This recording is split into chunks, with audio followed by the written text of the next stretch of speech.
paix, la miséricorde vous soit donnée de la part de Dieu notre Père, multipliée de la part du Seigneur, Jésus, celui qui est, qui était et qui revient bientôt.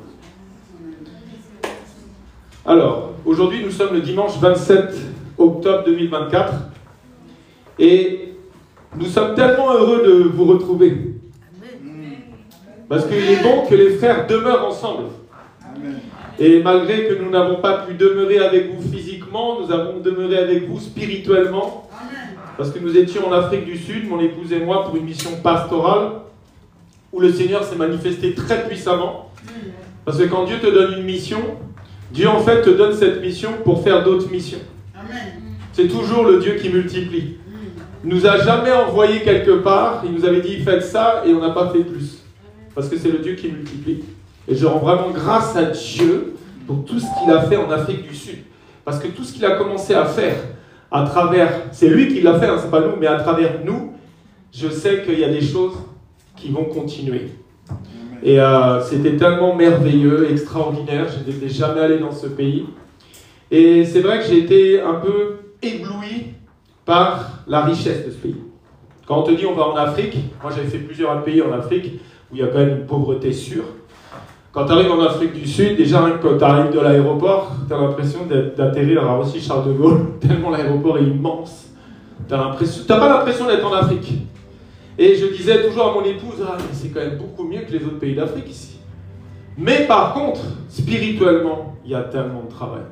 Parce que justement, comme disait mon épouse, on était invités dans une église, et à peine on est arrivé dans l'église, c'est incroyable comment c'est organisé. J'ai jamais vu des églises aussi modernes.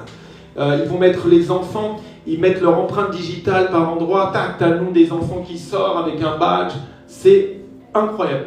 Mais il n'y a pas le Saint-Esprit. Ils mettent leur empreinte digitale par endroit, tac, t'as le nom des enfants qui sort avec un badge, c'est incroyable. Mais il n'y a pas le Saint-Esprit. Endroit, tac, t'as le nom des enfants qui sort avec un badge, c'est incroyable. Mais il n'y a pas le Saint-Esprit. Ça ne sert à rien. Je préfère être à Yahweh Shammah, à 2 ou 3 avec Dieu. Et c'est là où je me suis dit, en fait, j'étais venu à Kinshasa. Même si c'est pauvre, même si tu as l'impression qu'on va te ôter la vie par moment. Mais moi, j'ai vu Jésus à Kinshasa. Je l'ai vu en vision. Donc, déjà aujourd'hui, tu n'avais pas le droit d'être en retard. Parce que nous avons changé d'heure, non? Ça veut dire que si tu es arrivé à 1h, à 13h, en fait, tu es arrivé à 14h. Tu es arrivé avec 2 heures de retard. Bah oui, tu as changé d'heure ou pas cette nuit? Moi, j'ai changé d'heure. Donc, quelque part, tu aurais dû arriver 1 heure en avance. Et comme disait mon épouse, soyons violents avec les choses de Dieu. Ne loupez pas l'avion de l'enlèvement. Et avant de commencer de donner le thème, je voudrais dire que mon épouse en a parlé. On a pris un avion, il y a plus de 11 heures de vol. Et donc de Paris à Johannesburg, il était minuit. Je voyais un homme qui a commencé à se lever comme ça devant tout le monde, et il a commencé à trouver un endroit, tu sais, là où il y a les histoires des toboggans, parce que forcément il n'y a pas beaucoup de place dans un avion. Il a commencé à mettre son tapis, et il a commencé à prier comme ça devant tout le monde. J'ai dit, waouh, ce gars n'a pas honte de son Dieu, hein. Mais il a fait ça au moins 3 fois pendant le vol. N'ayons pas honte de Jésus. Parce qu'il est derrière sa parole pour l'accomplir. Si tu as honte de Jésus, il aura honte de toi devant son Père. Tu ne dois pas avoir honte de Jésus. Une fois, on était au zoo aussi avec mon épouse et les enfants. Tu regardes les animaux. Pareil, encore un musulman. Il jette son tapis et il prie comme ça. Moi, je bénis la vie des musulmans. Si on était avec le zèle que les musulmans ont pour leur Dieu, waouh! Mais le royaume des cieux avancerait tellement vite sur cette terre. Donc franchement, n'ayons jamais honte de Jésus. Parce qu'il n'a jamais honte de toi. Il s'est fait pendre sur ce bois nu. Et moi je pleure comment des fois on est hypocrite, comment des fois on est là, mais Dieu sonde les cœurs. Et le salut est individuel. Et quand on se retrouvera devant Jésus, tu seras nu devant lui, comme lui a été nu pour toi sur le bois. Et tu ne pourras tromper personne. Et beaucoup de chrétiens iront en enfer parce qu'ils auront été là à faire semblant toute leur vie. Mais le cœur n'était pas à Dieu. Donc donne tout à Dieu à partir d'aujourd'hui. Donc le thème aujourd'hui, c'est qu'en 2 mots. En lui. Voilà le thème d'aujourd'hui.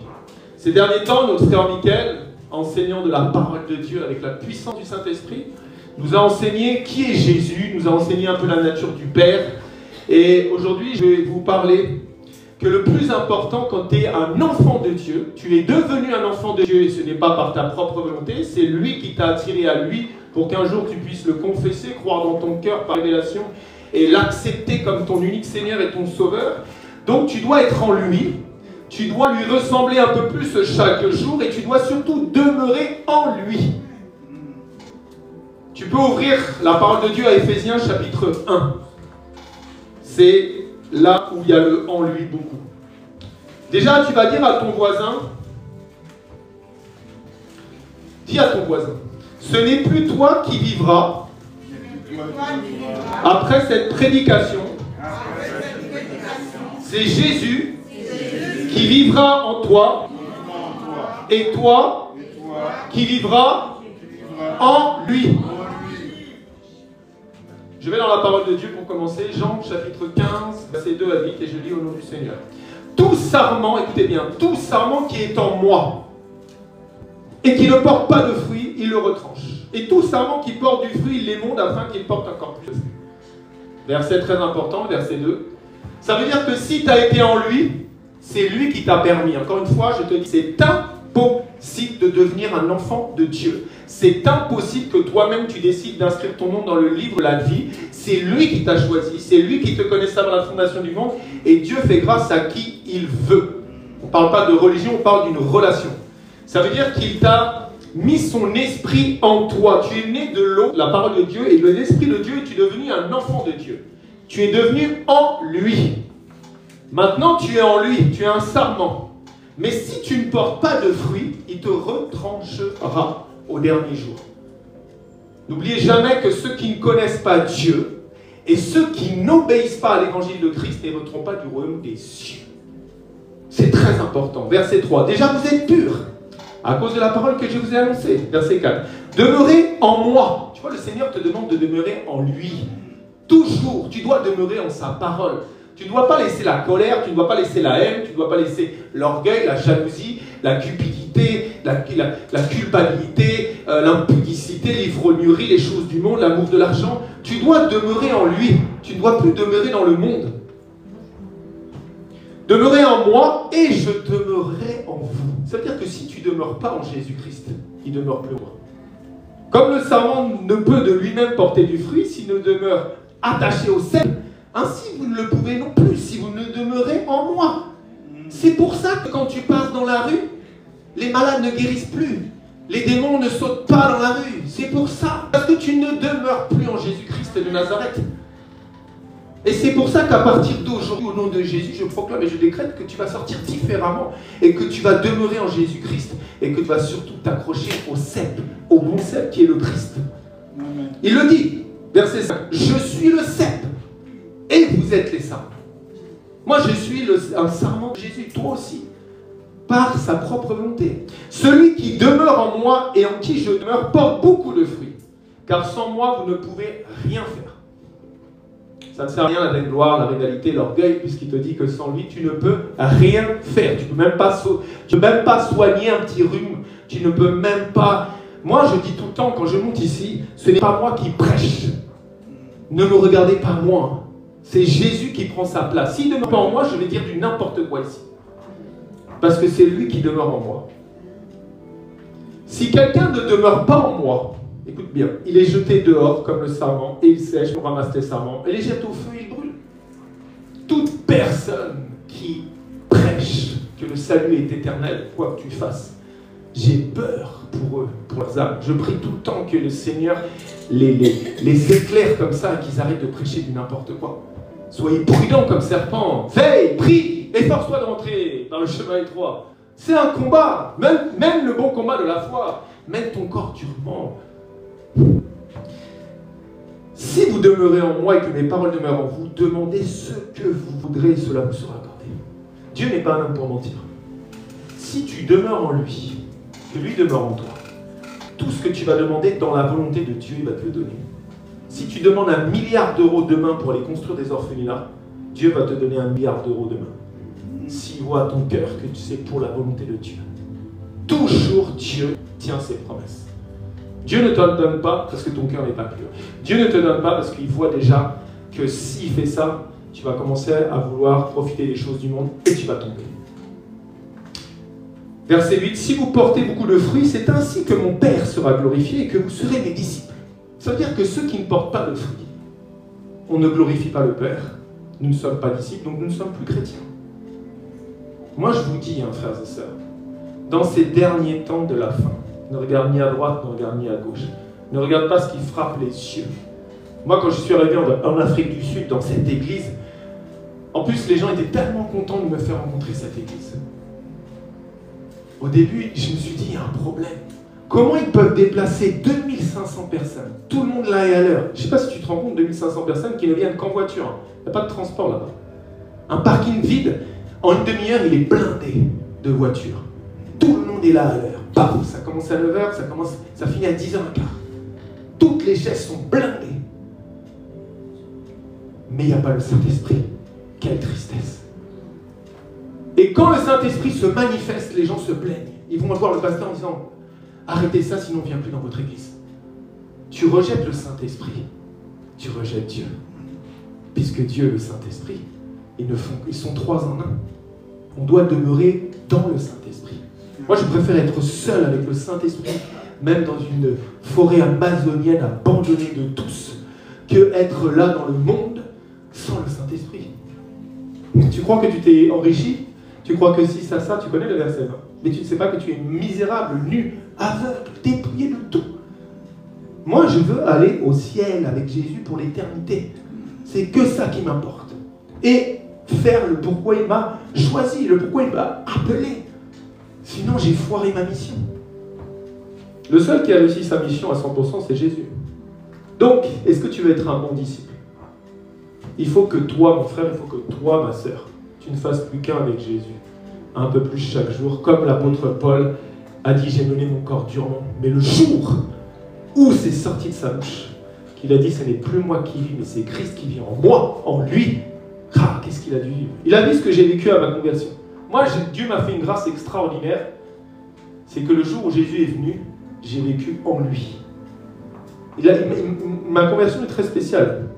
Il a permis qu'il explose en moi. Même mes cheveux, même toutes les racines, c'était lui qui vivait en moi. Ça veut dire que tu vis exactement le verset Galates 5, 22. Parce qu'en lui, il y a l'amour. Tu aurais tué toute ma famille, je priais pour que tu n'ailles pas en enfer. Tu me mettais un coup de poing, je te donnais ma joue pour que tu me frappes. J'étais comme ça au début de ma conversion. Je vivais à une dimension. La joie. J'étais tout le temps dans la joie. L'amour. L'amour de Jésus est infini. Notre identité en lui va dépendre de notre volonté à être transformée par sa parole.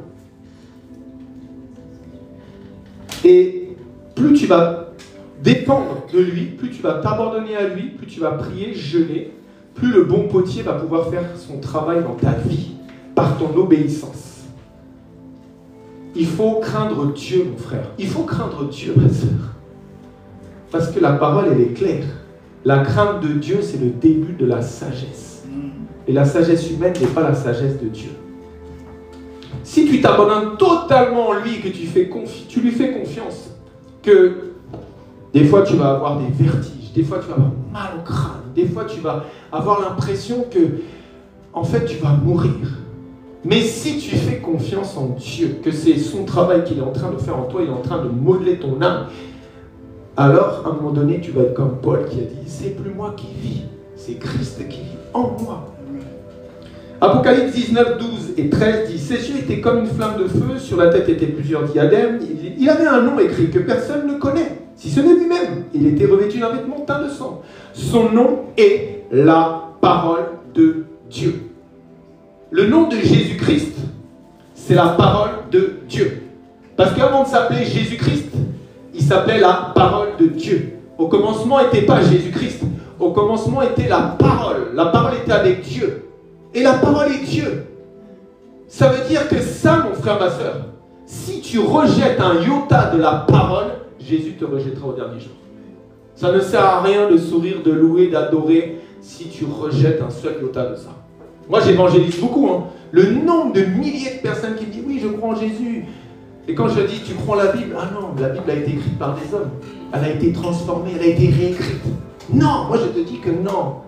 De Genèse à Apocalypse, 66 livres, Dieu est largement assez fort pour protéger sa parole, puisque la parole c'est son Fils bien-aimé, et il est Dieu là-dedans.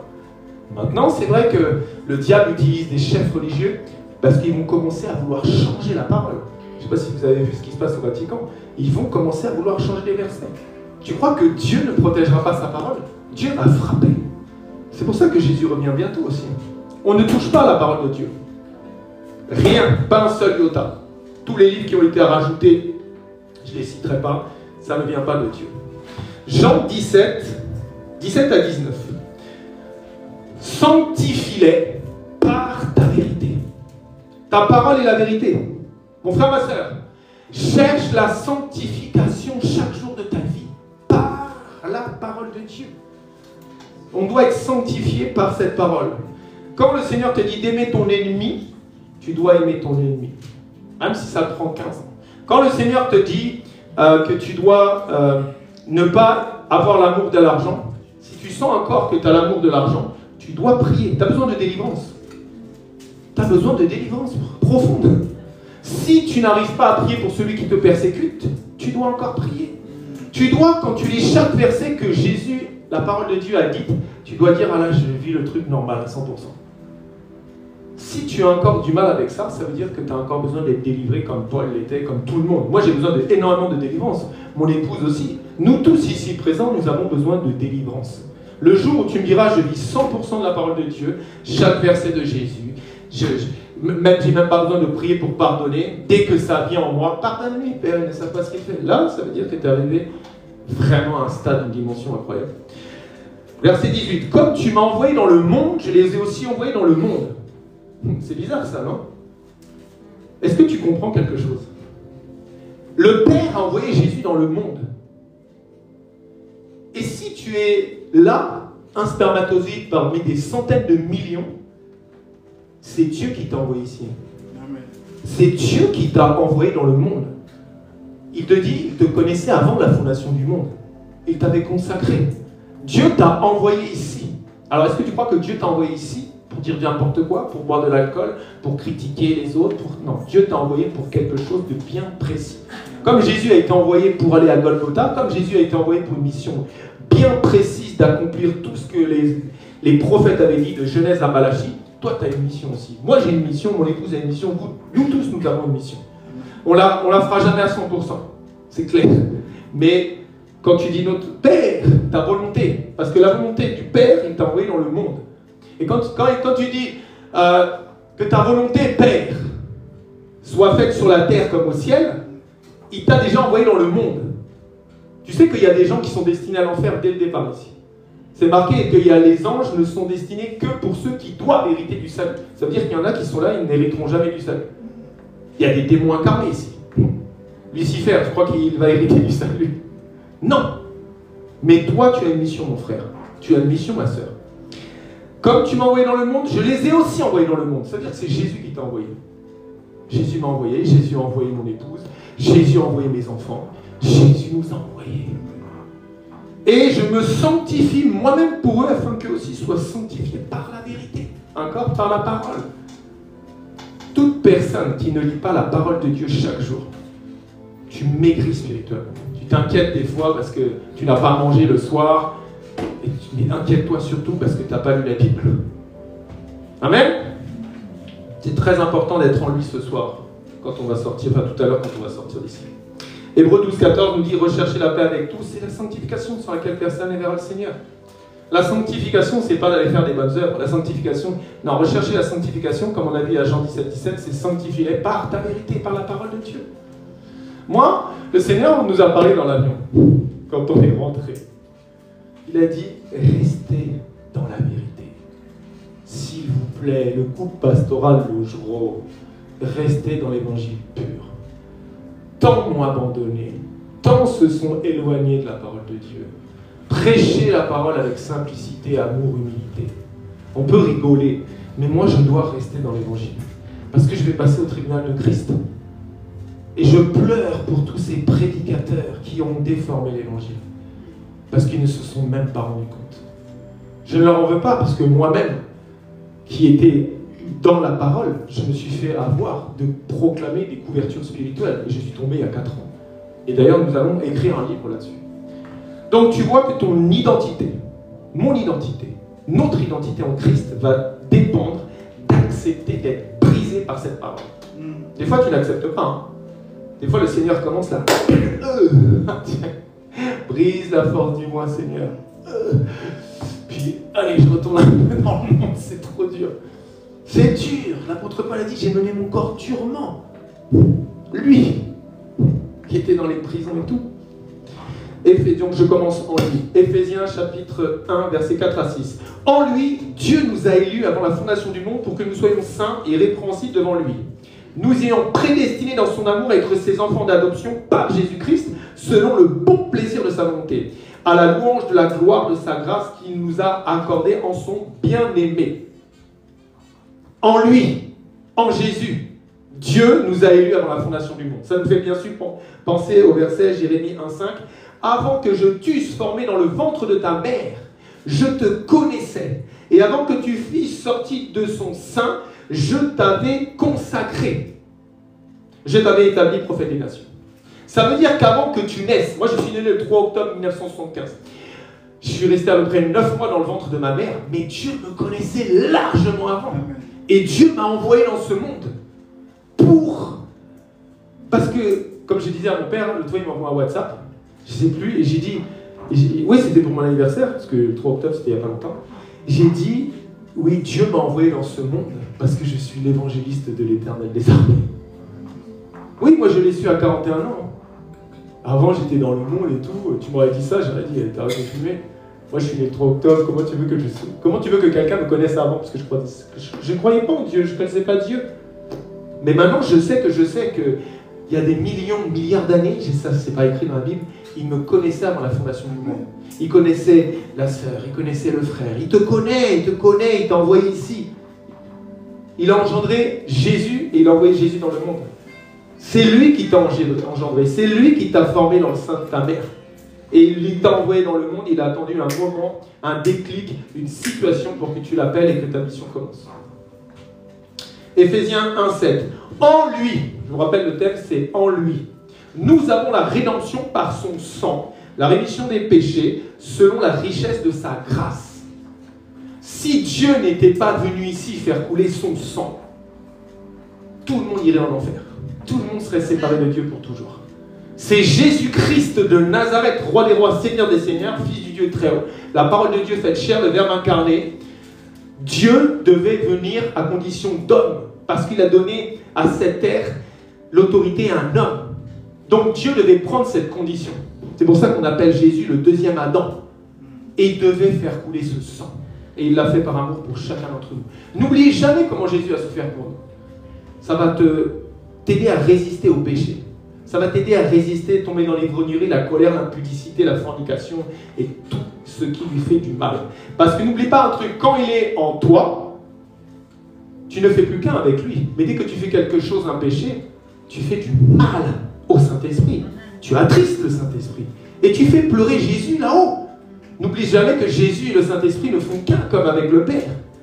C'est clair. Vous m'avez vu, vous cherchez le Père. Mais si tu m'as vu, tu as vu le Père. Il est mieux que je m'en aille car je vais vous envoyer le Consolateur, le Saint-Esprit, mon esprit, l'Esprit de Jésus. Apocalypse 12:11 nous dit ils l'ont vaincu à cause du sang de l'agneau et à cause de la parole de leur témoignage et ils n'ont pas aimé leur vie jusqu'à craindre la mort. On doit vomir les choses du monde. Moi je dis Seigneur, ramène-moi dans la dimension. C'est clair qu'il y a des gens, ça va peut-être un peu les...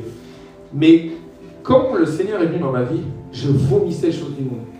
Tout ce que Satan fait là dans les marchés, dans les trucs, ça me dégoûtait quoi. Moi, j'allais dans les magasins que pour gagner les âmes, pour imposer mes mains, pour que les malades soient guéris. Je sais pas, je peux pas. Il n'y a que moi qui l'ai vécu, il n'y a que Dieu qui sait ce qui m'a fait vivre après ma conversion. Mais ça me dégoûtait les choses du monde. Je voyais Satan partout. Éphésiens 1:11. En lui, Vous relirez Éphésiens chapitre 1 ce soir. Nous sommes aussi devenus héritiers, ayant été prédestinés suivant la résolution de celui qui opère toutes choses d'après le conseil de sa volonté. On est des prédestinés. Je ne sais pas si vous vous rendez compte, la grâce qu'on a. On est là physiquement, tu me vois. Mais avant la fondation du monde, il y avait un plan pour ma vie. Il y avait un plan pour la vie de mon épouse, il y avait un plan pour la vie de mes enfants, il y avait un plan pour toi. Tu étais prédestiné. Selon son merveilleux plan. Et ça nous fait penser, Romains 8, 17, « Or, si nous sommes enfants, nous sommes aussi héritiers, héritiers de Dieu et co-héritiers de Christ, si toutefois, écoute bien, le Dieu des si. » N'oublie jamais que c'est Dieu des si. Si, toutefois, nous souffrons avec lui. Jésus a souffert pour que de roi des Juifs, il devienne roi des rois. Si tu ne souffres pas avec Jésus, alors, l'enfant, l'héritier que tu étais, Dieu va te retrancher. Tu dois souffrir. Moi, je souffre avec Christ. Je suis l'homme le plus heureux de la terre parce qu'il peut voir des choses extraordinaires. Dieu m'a mis une épouse aussi à mes côtés pour tenir ce ministère. Mais je souffre. Je suis persécuté, haï, rejeté, trahi, insulté. Mais, gloire à Dieu, il a souffert. Il faut que je souffre avec Jésus. Je dois souffrir pour être en lui totalement. Il doit m'épurer. Il doit briser tout ça, tout ce que j'ai en moi. Il fait un travail en chacun d'entre nous. Ce travail-là, c'est toi qui décides de l'accélérer, de le décélérer, de le ralentir. C'est clair. Dieu commence quelque chose quand il vient. Il est marqué, je crois que c'est Philippiens 6, que tout ce qui commence, il le termine parfaitement. Lui le terminera, mais il faut une collaboration. Quand le Seigneur te dit d'être à l'église, tu as le choix. Tu as le choix de venir, tu as le choix de ne pas venir. Tu as le choix quand le Seigneur te dit arrête avec tes réseaux sociaux. Tu as le choix de prier ou rester sur les réseaux sociaux. Quand le Seigneur te sépare de mauvais amis, tu as le choix de retourner vers eux. Tu as le choix de mettre Jésus en premier dans ta vie ou pas. Ça nous est tous arrivé, non? À un moment donné, tu t'es éloigné de Jésus. À un moment donné, tu as fait quelque chose, tu savais que c'était pas bien, mais tu dis, Dieu, c'est le Dieu des pardons. Non. Moi, je te dis clairement, si le Saint-Esprit te dit que c'est pas bien, n'écoute pas le diable qui te dit, Dieu a-t-il réellement dit que ce n'était pas bien? Mais Dieu est riche en miséricorde. Je vais faire et après je demande pardon. Non, tu vas faire, tu vas morfler. Parce que tu vas perdre peut-être 10 ans dans ta vie de ce qu'il avait déjà fait dans ta vie. Tu vas retourner et tu vas dire, moi je sais, j'ai vécu ça. Donc, je dis, Seigneur, ne me laisse pas tomber et retomber, s'il te plaît. Apocalypse 1,6 nous dit, et qui a fait de nous un royaume des sacrificateurs pour Dieu son Père, à lui soit la gloire et la puissance au siècle des siècles. Amen. Nous sommes des sacrificateurs. Nous avons une grâce, nous connaissons le vrai Dieu. Je peux aller dans la présence de l'Arche de l'Alliance à chaque instant, 24 heures sur 24, 365 jours par an. Alors que dans l'Ancienne Alliance, il y avait un gars qui avait le droit d'y aller une fois par an. Une fois. Et le gars, il avait une ficelle à sa cheville. Parce que s'il y avait quelque chose, il pouvait mourir, le gars. Nous, on a une grâce énorme. Nous sommes des sacrificateurs de Dieu. Oui. Moi, vous me voyez physiquement. Mais je te dis que spirituellement, je ne suis pas là. Je suis déjà en Christ. Et Christ, il est là? Non, il est à la droite du Père. Mon esprit n'est plus là. Mon esprit, je suis connecté au Saint-Esprit, je suis à la droite du Père. C'est pour ça que quand je le prie, c'est lui qui agit. Quand je dis au nom de Jésus, toi, cancer, tu dégages. Le cancer, il dégage. Parce que c'est le 3e ciel qui agit sur le 1er ciel. Comme il s'est sacrifié, il s'est humilié, mon frère, ma soeur. Il s'est fait un serviteur. Jésus a dit, je ne suis pas venu pour être servi. Je suis venu pour servir.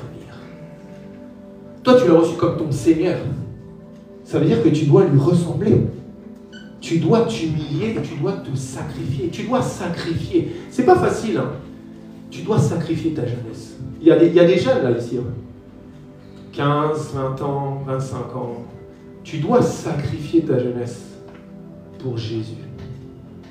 Si Dieu t'a appelé à un jeune âge, il sait pourquoi. Tu as les capacités. Je me rappelle de l'histoire de pasteurs qui habitaient à Lieu-Saint, bref. Ils avaient 17 ans quand le Seigneur les a appelés, ou 16 ans. Et ils ont passé 1 an dans une sorte de cave, je sais pas quoi, à prier, à jeûner, à méditer la parole. Et tout le monde leur disait, mais les gars, nous on va en boîte, vous êtes en train de foirer votre jeunesse. Mais aujourd'hui, je vais te dire, ils ont fait le bon choix. Amen. Comme il s'est sacrifié, il s'est humilié, il s'est fait serviteur, nous devons être de bons sacrificateurs et en toute humilité le servir si tu demeures en lui. Moi, je veux demeurer en Jésus. Des fois, on s'éloigne, même mon épouse et moi. Des fois, on fait des choses, on s'éloigne de Dieu. Et Dieu est dit, hey, ici, les genoux, ici, le jeûne, ici. Mais on s'éloigne. On est mieux que personne. Hein. Éphésiens 1,13. En lui, vous aussi, après avoir entendu la parole de la vérité, l'évangile de votre salut, en lui, vous avez cru et vous avez été scellés du Saint-Esprit qui avait été promis. Mon frère, ma soeur, tu es scellé du Saint-Esprit. Ne brise pas cette alliance. Regarde, Jean 3,5. Jésus répondit, en vérité, je te le dis, si un homme ne naît d'eau et d'esprit, il ne peut entrer dans le royaume de Dieu. Est-ce que vous savez que le mot scellé, c'est un mot fort, c'est un mot qui est très important? Scellé, bon, la définition, c'est marqué, c'est un acte d'un sceau. Ok? Et le sceau, la définition, c'est un cachet officiel dont l'empreinte est apposée sur des actes pour les rendre authentiques ou les fermer de façon inviolable. Quand tu es scellé de Christ, le seul qui peut casser cette alliance, le seul qui peut détruire ce sceau, c'est toi-même. C'est toi-même. Même si tu as les pires sorciers dans ta famille, les francs-maçons, Lucifer lui-même qui vient, tu ne crains rien. Maintenant, si tu ouvres des portes, tu tombes dans l'impudicité, tu tombes dans je ne sais quoi, tu es là à aller adorer les faux dieux, tu as cassé le sceau de Dieu. Mais Dieu te donne la capacité à résister. Le juste tombera 7 fois, Dieu le relèvera. Mais ne retombe pas là où tu as compris que ce n'était pas bien de tomber là. Tu dois résister. Nous sommes en lui si son esprit est en nous. Donc tu dois prendre soin de cet esprit. Vous savez que tout est spirituel. Quand tu bois, ce n'est pas toi qui bois. C'est un esprit de dépendance qui te fait boire. Quand tu te mets en colère, c'est un esprit de colère que tu as laissé grandir en toi et tu te mets toujours en colère. Tu dois être délivré de ça. Tout est spirituel. Puisque au commencement, Dieu créa pas la terre et les cieux et la terre. Et les cieux, c'est le spirituel. Jean 4, 13, 14. Jésus, ça c'est très important, lui répondit, quiconque boit de cette eau aura encore soif. Mais celui qui boira de l'eau que je lui donnerai, n'aura jamais soif. Et l'eau que je lui donnerai deviendra en lui une source d'eau qui jaillira jusque dans la vie éternelle. Dans le Père, il y a Jésus. Le Père a engendré sa parole. Ok? En Jésus, il y a le Saint-Esprit. Et l'Esprit de Dieu, c'est l'amour. Maintenant, vous connaissez les 9 fruits, enfin le fruit du Saint-Esprit plutôt, parce que ce n'est pas 9 fruits, c'est le fruit, ce n'est pas les fruits. Il y a l'amour, la foi, la joie, la patience, la paix, la bienveillance, la bonté, la maîtrise de soi et la douceur. Donc si tu es en lui, tu dois être doux. Si tu es en lui, tu dois avoir un amour infini. Si tu es en lui, tu dois avoir la joie du Seigneur. Si tu es en lui, tu dois avoir la paix de Christ. Si tu es en lui, tu dois avoir la tempérance. Si tu es en lui, tu dois être bienveillant quand tu vois un frère ou une sœur qui passe des moments compliqués. Alors imaginez le travail que le Seigneur a encore à faire en chacun d'entre nous. J'avais juste pris ça. Donc ça c'est un verre. Ok? J'ouvre la bouteille. Parce qu'il a dit celui qui boira de mon eau n'aura plus jamais soif. Ça, c'est mon corps. C'est ton corps. C'est notre corps, notre temple. Quand Jésus a dit détruisez ce temple, et je le reconstruirai en 3 jours, ils ont dit mais qu'est-ce qu'il raconte? On a mis 46 ans à construire le temple. Ça, c'est notre temple. Ok? Quand Jésus vient dans ta vie, il le dit, hein, il va te faire boire, il va faire te naître. L'eau va aller dans ton corps. Maintenant, c'est tous tes agissements qui va faire qu'il est en toi. Tes décisions, tes actes, tes paroles. Et plus tu vas laisser Jésus couler en toi, te transformer, plus tu vas dire waouh, mais il y a un an je m'étais toujours en colère, maintenant il n'y a plus rien qui m'atteint. Wow, avant j'étais toujours dans la tristesse, j'étais toujours en dépression, je m'inquiétais. Maintenant je ne m'inquiète plus de rien. Je ne m'inquiète plus du lendemain. Car c'est lui qui a le lendemain. Amen. C'est vrai ou pas? Ne vous inquiétez de rien, dans toute chose, faites des prières et des supplications. Qui ne s'inquiète jamais de rien ici? Si là je t'appelle demain, j'ai dit au fait, j'ai reçu un coup de fil. En fait, tu avais fait un truc il y a 3 ans, ils t'ont chopé, tu dois 150 000 € là. Je t'appelle, il y a toutes les personnes. Il te dit ne vous inquiétez de rien. Moi, je m'inquiète de certaines choses dans ma vie. Donc j'ai besoin de délivrance. Le verre n'est pas plein encore. On doit être en lui. Boire, quand tu bois quelque chose, je prends un exemple. Tu sais, tu mets ta bouteille d'eau au congélateur. L'eau est bien fraîche. Ok? Et tu bois l'eau. Est-ce que tu sens l'eau qui coule le long de ton corps? Ou tu bois une boisson très chaude. Tu sens que ça rentre en toi, ça te pénètre, non? Il faut que Jésus pénètre en nous. Ça sera ni froid ni chaud, ça sera doux comme du miel. Ça sera l'amour, la foi, la joie, la patience, la paix. On n'est pas patient. C'est vrai ou pas? Dieu t'a dit qu'il allait... Il dit toujours, je suis un Dieu de promesses. Dieu t'a promis quelque chose. Mais toi, tu deviens impatient parce que c'est pas comme tu voudrais que lui le fasse. Dieu t'a dit, tu vas avoir des enfants, tu as 20 ans, et à 25 ans, tu n'en as pas. Dieu a prévu qu'à 38 ans, tu auras des enfants, il sait pourquoi. Parce qu'il va faire des choses avant pour que tu puisses supporter ces enfants. Dieu a des plans merveilleux pour chacun d'entre nous. Mais nous sommes impatients et nous détruisons l'œuvre de Dieu qu'il est en train de faire en nous. Parce que des fois, il n'est pas en nous. Donc, je continue sur... là, je passe à Ephésiens 2. 21-22. En lui, tous l'édifice bien coordonné s'élève pour être un temple saint dans le Seigneur. Si nous voulons, frères et sœurs, à Yahweh Shammah, être un temple saint dans le Seigneur, nous devons être en Jésus-Christ pour que tout l'édifice bien coordonné puisse s'élever. Nous ne pourrons pas nous élever. Yahweh Shammah ne pourra pas être élevé si nous ne sommes pas bien ancrés en Christ. Et c'est pour ça que je bénis encore la vie du frère Michael, parce qu'il nous enseigne dans la parole de Dieu. Nous devons être ancrés en ça pour dégager l'amour de Jésus. Ah oui, moi je prie ça. Seigneur, amène-moi cette dimension. C'était trop facile. T'imagines, lui à 41 ans, gentleman, il m'a fait voir ce que c'est être en Christ à 100%. J'étais là, j'allais voir les SDF, ils se mettaient à pleurer. Je comprenais rien. Hein, quelqu'un qui vient, quand j'avais mon restaurant au bar, je lui parle de Jésus, le gars il s'écroule derrière, il dit qu'est-ce qu'il m'a fait? Moi je suis un bandit et tout, j'ai toujours des armes sur moi, je m'occupe de tout, je suis leader de tous les boîtes de nuit, qu'est-ce que t'as fait? Oh, l'amour de Christ t'a touché. Ah, c'est ça qu'il faut qu'on vive. Parce qu'en lui, Dieu, lui va pouvoir opérer. Mais s'il n'est pas en nous, il ne peut pas opérer en fait. Qu'est-ce qu'on reflète? La gloire de Dieu, l'amour de Christ, la patience de Jésus, la joie du Seigneur. Qu'est-ce qu'on reflète? Quand les gens nous regardent, qu'est-ce qu'ils voient? Si on reflète Christ, mais les gens vont aller à Christ à travers toi. Tu vas te balader ici. Tout à l'heure, mon épouse me dit, t'as invité combien de personnes? Mais si Jésus réside en toi, tu n'auras même pas besoin d'aller inviter les gens. Des foules entières vont te suivre jusqu'ici. Parce que quand Jésus était quelque part, des foules entières le suivaient, des milliers de personnes, 5000 hommes. Ils n'ont même pas mangé pendant 3 jours, 3 nuits, juste pour suivre le Christ, avec les femmes et les enfants. Si nous reflétons Jésus, si nous sommes en lui, c'est les gens qui vont venir vers toi. C'est pas toi qui vas les chercher. Jésus n'a jamais cherché les foules.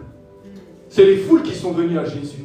Tellement que les foules venaient à lui, il est obligé de se mettre sur une barque. Hey, mettez-moi une barque là parce qu'ils vont m'écraser là. Comment je vais parler? C'est ça mon frère, ma soeur. Est-ce que les foules viennent à toi? Est-ce que les foules viennent à moi? Est-ce que les foules viennent à Yahweh Shammah? Non. Parce que pour le moment, nous sommes en construction.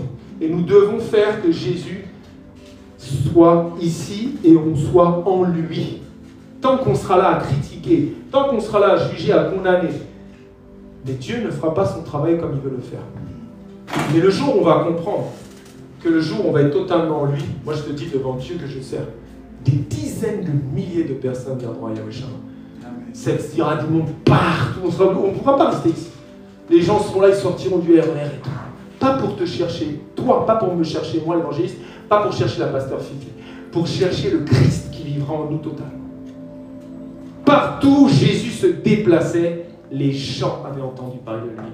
Et les gens le suivaient. Les gens disaient, hey, il y a Christ. Il y a des carrément, la femme a perdu de sang, 12 ans. Si je pouvais toucher le bord de son vêtement, l'autre il monte carrément dans l'arbre lâché. Hey, moi je veux voir Jésus. Pourquoi les gens ne viennent plus? Parce que le diable gagne du terrain. Les gens ils vont chercher du n'importe quoi. Mais Jésus il est où? C'est pour ça que Jésus nous dit, ils sont où les apôtres? Ils sont où les prophètes? Ils sont où les pasteurs? Mais les apôtres ne savaient même pas où ils allaient poser leur tête pour dormir en me suivant. Et les gens cherchaient Pierre après, les gens cherchaient Paul. Nous devons être en lui, frères et sœurs. C'est très important. Nous devons être édifiés dans une habitation de Dieu en esprit. Donc tu dois comprendre qu'être ancré en lui, il faut que sa parole pénètre en toi. Moi, je rends grâce à Dieu de m'avoir fait vivre cette dimension. Parce que je me suis dit, mais c'est bizarre quand même. Si on avait tué toute ma famille, imagine tous les souvenirs avec mon fils, parce que j'avais qu'un enfant à l'époque, directement, je me mettais à genoux, je disais, Seigneur, s'il te plaît, que cette personne n'aille pas en enfer. Et c'est comme ça, quand tu es en Jésus, que Jésus va se lever toujours. Comme Étienne, tu le lapides, il dit, hey, Seigneur, ne leur impute pas ça pour pécher. Le gars, il ne faisait rien de mal. Le gars, il évangélisait. Le gars, même, il s'est marqué, Étienne, on croyait que c'était un ange. Il y avait de la lumière tout autour de lui. Il ne faisait rien de mal. Ils l'ont lapidé. Mais Jésus était là, en lui. Étienne était rempli du Saint-Esprit et rempli de la sagesse de Dieu. Parce que si tu as le Saint-Esprit mais pas la sagesse, il y a encore du travail pour que Dieu va pouvoir t'utiliser comme il a envie de t'utiliser. C'est très important la sagesse. D'ailleurs, on en parlait avec le frère Michael. Donc 1 Jean 4,15, celui qui confessera que Jésus est le Fils de Dieu, Dieu demeure en lui et lui en Dieu. Quand tu commences à ne plus confesser Jésus partout où tu es, ça veut dire que Dieu commence à ne plus demeurer en toi. Tu ne dois jamais douter d'un millième de pourcent que tout ce que tu vois, les arbres, le soleil, les étoiles, n'a été créé que par la parole de Dieu. Le Père a engendré sa parole par laquelle il a créé tout l'univers, tout l'infini. Jésus, c'est l'alpha, l'oméga de tout. Amen.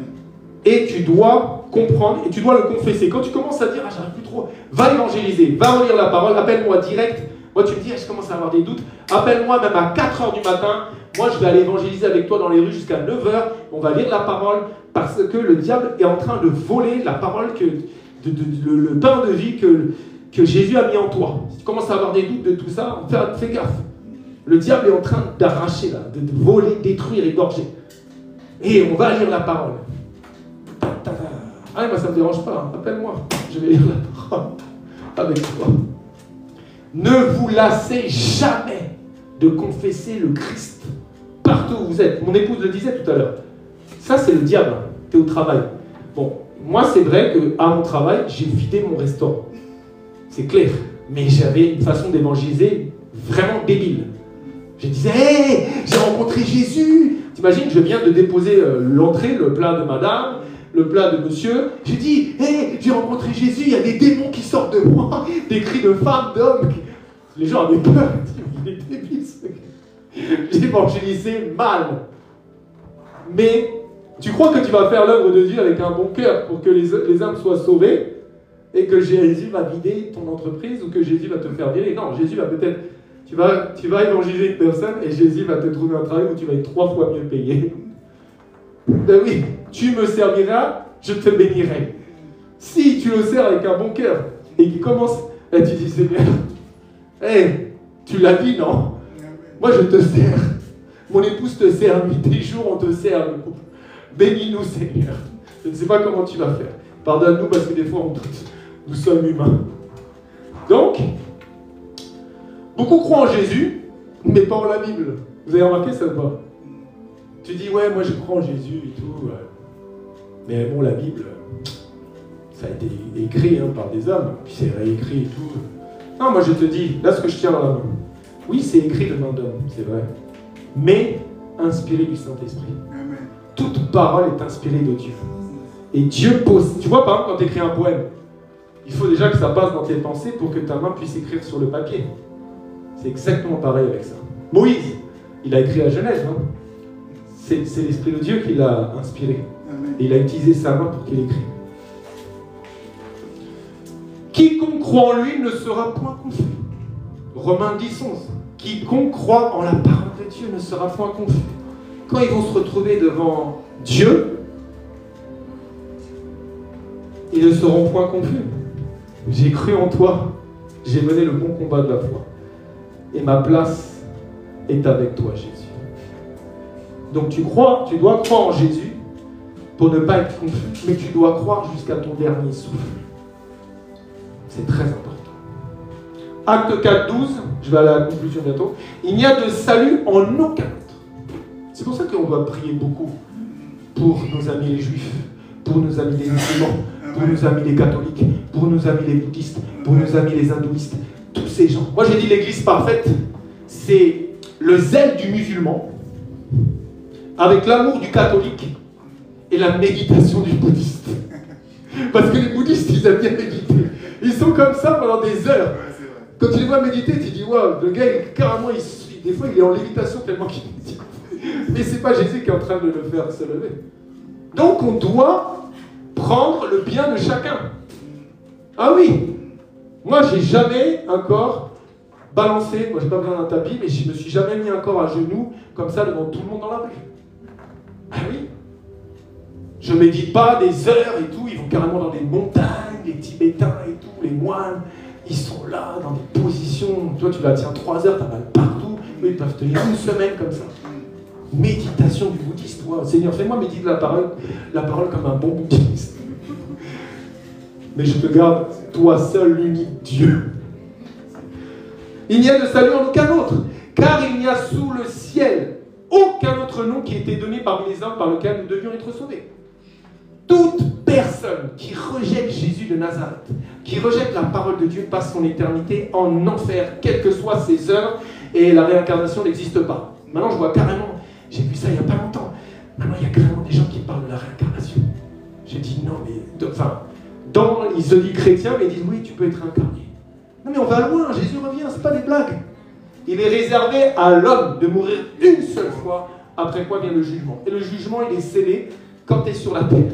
Tu as reçu Jésus, tu as suivi Jésus, tu es sauvé. Tu n'as pas reçu Jésus, tu es perdu. Tu n'as pas cru en lui et tu n'as pas confessé. Est-ce que tu as déjà vu un mort dans sa tombe dire « Seigneur, je te reçois comme l'unique Seigneur et Sauveur de ma vie » Non. Tu dois le confesser de ton vivant. C'est ce que tu fais de ton vivant qui va dépendre de ton éternité. C'est clair. Donc, n'oublie jamais qu'avant de s'appeler Jésus-Christ, il s'appelait la parole de Dieu. Au commencement était la parole. Après, il s'est fait homme, le Christ du Seigneur. Siméon avait donné d'ailleurs le nom de Jésus, la révélation. Jésus, c'est le Christ du Seigneur. C'est le Messie de Dieu. C'est le plan parfait que Dieu avait déjà déployé dans le jardin d'Éden. La postérité d'une femme t'écrasera la tête. Jésus-Christ est venu à Bethléem. Et il a utilisé une femme qui s'appelle Marie. Jean 6, 56. Celui qui mange ma chair et qui boit mon sang demeure en moi. Et je demeure en lui. C'est marqué dans l'homme quittera son père et sa mère, s'unira à sa femme, ils ne feront qu'une seule chair. C'est marqué que le corps de mon épouse, vous voyez qu'elle est assise là-bas, ce n'est pas son corps, c'est mon corps. Et moi je suis son corps. C'est bizarre quand même ça. Des fois, elle est... Hey, t'es mon corps. C'est marqué dans la Bible, non? Viens, mon corps, je t'appelle. Maintenant, elle fait ça avec les enfants. Elle dit, hey, viens avec ton corps. Ça devient travailler. Mais c'est vrai ou pas? Et c'est le mystère de Jésus avec son Église. Quand il a dit, aime ta femme, comme Jésus a aimé son Église, quand tu n'aimes pas ta femme, en fait, tu es en train de détester ton corps. Donc tu te fais du mal à toi-même. Et vice-versa. Aime ta femme, elle sera soumise. Mais comment tu veux qu'un corps soit soumis si tu ne l'aimes pas? Donc tu dois aimer le corps de ta femme pour qu'il te soit soumis. Amen. Que dans cette année-là qui arrive 2025, que toutes les sœurs là, qui ne sont pas mariées, vous puissiez trouver votre corps que vous n'avez toujours pas trouvé. Amen. Parce qu'il y a un mystère encore avec ça. Pourquoi c'est mon corps? Parce qu'il y a ma côte là-bas. Bah oui. Dieu a endormi Adam. Anesthésie générale. Et il a arraché la côte. C'est pour ça que Adam a dit, ah, voilà la chair de ma chair, l'os de mes os. Mais nous, si on veut être en Christ, il faut qu'on soit en lui et que lui soit en nous. Conclusion, avant de prier. C'est lui donc qui décide de te faire grâce à pouvoir être en lui, naître en lui, par son esprit et sa parole. Quelqu'un qui me dit oui, je suis enfant de Dieu par mes propres... J'ai dit non, tu n'es pas enfant de Dieu. Tu es religieux. Malheureusement, les religieux hériteront des enfers. Il faut avoir une relation en Dieu. C'est pour ça que tu dois naître de nouveau en eau et en esprit. Il faut que l'Esprit de Dieu te pénètre. Mais il ne peut pas venir en toi si tu ne lui ouvres la porte de ton cœur. C'est impossible. Imaginez, je vais chez la sœur Evelyne. Je sonne à son interphone. Si elle ne m'ouvre pas, comment je vais rentrer en sa maison? C'est impossible. C'est pour ça qu'on doit ouvrir nos cœurs à Jésus, pour qu'il puisse venir habiter en nous. Et ça ne vient pas de toi. C'est lui qui a créé un moment, une circonstance, un rendez-vous divin, pour que tu puisses l'appeler de tout ton cœur. Si tu me cherches de tout ton cœur, de toute ton âme, de toutes tes pensées, je me laisserai trouver par toi. Tu dois le chercher de toute ta force, comme tu n'as jamais cherché quelque chose de ta vie. Si tu cherches plus à avoir des enfants, ton boulot, ton argent, ta femme, ton futur époux, que Jésus, il ne peut pas venir dans ta vie. De toutes tes forces. Moi, c'est facile, j'allais me défenestrer du 4e étage. Ça faisait 20 ans que j'étais sous médicaments, 40 ans que je faisais des paniques. Au bout d'un moment, j'en avais marre. Toute ma force. Seigneur, viens me sauver. Alors là, c'est clair, 100% de tout mon être a appelé Jésus. Il m'a bien entendu. Et il est bien venu me chercher ici. Amen. Bon, je ne te dis pas qu'il faut t'attendre, va chercher Jésus, s'il te plaît. À nous de demeurer en lui, malgré les circonstances. La parabole du semeur, tu la comprends. Les 4 terres. Si tu veux demeurer en lui, être la bonne terre, tu dois demeurer en lui. Et demeurer en lui n'est pas facile. C'est une discipline, c'est un travail.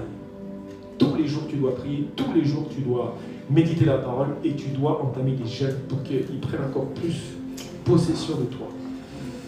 Plus tu seras en lui, plus il se manifestera à ton entourage. C'est clair. Moi, tu vois là, Dieu nous voit là, c'est écrit tout ça, le moindre geste est écrit. Si tu entames à partir d'aujourd'hui une prière, tu dis Seigneur, moi je veux demeurer en toi, je veux que tu prennes plus la possession de moi. Tu pries comme ça tous les jours, tu entames des jeûnes, des prières et tout. Dans 3 mois, j'organise une évangélisation, ok, dans les rues. Mais c'est un accord que tu fais avec Dieu, les 3 mois. Tu vas aller dans les rues, tu vas plutôt en lui, c'est lui qui va le faire, tu vas recouvrer la vue à des aveugles, tu vas lever des paralytiques, tu vas imposer des mains à des cancéreux en phase terminale, ils vont être guéris. C'est obligatoire. Amen. Parce que si tu es en Jésus, tout ce qui est mort autour de toi va ressusciter déjà. Amen. Tout. Quand Jésus est allé vers Lazare, il a même dit, bon, afin qu'il croie que c'est toi qui m'as envoyé, Père, mais il est déjà dans le Père, il a dû crier. Mais sache que déjà quand il avançait vers la tombe, puisque dans ses pensées, sa volonté, c'était que Lazare ressuscite, il était déjà ressuscité. Il a dit, sors Lazare. Mais déjà, il était déjà ressuscité. Donc Dieu est amour. Et comme le frère Michael nous a montré, justement, j'ai bien aimé, il a écrit la Genèse et tout, Dieu c'est l'amour. L'essence même du Père, l'essence même de Dieu c'est l'amour. Si on montre l'amour, les gens vont venir vers toi. Les gens n'ont plus l'amour. Les gens ne reçoivent plus d'amour. L'amour du plus grand nombre s'est refroidi dans ces temps de la fin. C'est vrai ou pas? Regardez les informations, regardez dans les rues. C'est triste. Il y a quelqu'un qui tombe, les gens ils partent, oh, je vais avoir des problèmes et tout. Non, c'est où est l'amour? Donc, on va prier.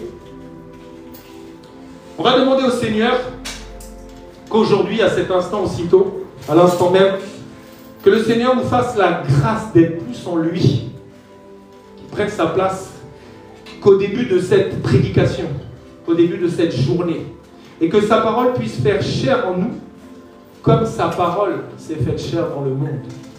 Parce que la parole de Dieu s'est faite chair en Christ Jésus dans le monde, et il faut que sa parole fasse chair en chacun d'entre nous. Priez. Père éternel, je me rends compte qu'être en toi, c'est être en Jésus, car Jésus est depuis toujours en toi, Père. Père, nous te prions. Tu as dit, Seigneur, que tout ce qu'on te demandera dans le nom de Jésus, croyons qu'on l'ait reçu. Et tu as dit que tout est possible à celui qui croit. Et moi, je prie, Seigneur, dans le nom de Jésus, que tu pénètres cette salle, Seigneur. Que tu rentres dans la vie de mon frère et de ma soeur encore plus, Seigneur. Comme tu as fait dans cette salle haute où il y avait environ 120 personnes. L'Esprit de Dieu s'est mou. Oui, Seigneur. Fais que l'Esprit de Dieu se mouve sur chacun d'entre nous. Que tout ce qui ne confesse pas que Jésus-Christ est Seigneur en esprit et en vérité, que toute plante que le diable avait réussi, Seigneur, à mettre dans le corps de mon frère, dans le corps de ma soeur, de mon épouse, de moi, de mes enfants, soit déracinée au nom de Jésus. Comme tu as dit dans ta parole, il y a si longtemps que je suis avec vous et tu ne m'as pas connu, Philippe. Celui qui m'a vu a vu le Père. Comment dis-tu, montre-nous le Père. Seigneur, qu'à partir de cet instant, quand nous allons sortir de cette salle, que les gens vont voir le Christ incarné en nous, parce que nous voulons être en toi. Parce que tu as dit, celui qui est en toi, il fera les mêmes choses que toi, et même de plus grandes. Nous voulons être en toi, Jésus, pour être tes vrais représentants, les vrais ambassadeurs sur cette terre. Que nous puissions refléter la lumière du monde que tu es. Le sel de la terre qui donne une saveur au monde. En toi, Seigneur, je sais que nous irons de gloire en gloire, de victoire en victoire. Et que nous pourrons dire quand tu auras pris toute ta place, ce n'est plus nous qui vivions, ce n'est plus nous qui vivons, et ce n'est plus nous qui vivrons, c'est toi qui vis et qui vivras en nous. Père éternel, Seigneur, je prie pour mon couple, que mon couple soit en toi, fondé en toi, enraciné en toi, ancré en toi, Jésus. Que le fruit du Saint-Esprit utilise mon couple très puissamment. Que mon couple soit en Jésus-Christ de Nazareth et représente le royaume des cieux. Et dirige Yahweh Shammah dans toutes tes voies, dans toutes tes pensées, que ta volonté soit faite. Père, ô Jésus-Christ de Nazareth, en toi, je sais que je résisterai à tous les plans de l'ennemi, à toutes les tentations que Satan va m'amener. Père, à l'instant même, je proclame le miracle, que nous devenions en toi des enfants de Dieu affermis, remplis de l'amour du Père et de la patience de Christ. Père, le feu de l'amour, le feu de Dieu. Tu as dit que tu feras de tes serviteurs des flammes de feu. Seigneur, fais-nous devenir ce feu dévorant, ce feu de l'amour, de la joie, la patience, la paix, la maîtrise de soi, bienveillance, bonté, douceur. Je veux être doux comme tu l'as été. Je veux représenter Jésus. Et je veux que tu m'amènes cette dimension que tu as amenée avec Paul, qui a dit, ce n'est plus moi qui vis, c'est Christ, c'est Jésus, le roi des rois qui vit en moi. Oui, Seigneur, prends toute la place dans ma vie, dans la vie de mon épouse, de mes enfants, de mon couple, ma famille, de Yahweh Shammah, de mon frère ici présent, de ma sœur ici présente. Fais-nous cette grâce de devenir toi, au nom de Jésus. Amen. Que Dieu soit béni.